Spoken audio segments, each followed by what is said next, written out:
So ito po yung ating 4x4 by 6 feet natin na dragon fruit post at pins concrete post natin na semi-special. At ang molder natin dito 4x4 by 8 feet, adjustable po siya, 4 in thickness po ang DI steel po yung gamit natin dito. Pwede ka nang gumawa dito ng 4 feet, 5 feet, 6 feet, 7 feet hanggang 8 feet. So message nyo lang ako, share ko sa inyo ang price list sa shipping details dito. Ayan, kung makikita ninyo 4 holes po yan, no? Dalawang 4 holes at isang 2 holes. Puro po ito detachable. Ano ma'am? Ano na yung nangyari ma'am? Saglit lang ma'am ha. Saglit lang. Yung available seats na lang po is... Saglit lang ma'am ha.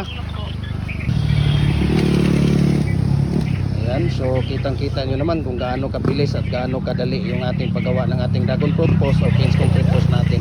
Mabuhay and God bless po sa ating lahat. Message nyo lang ako, share ko sa inyong prices sa shipping details dito.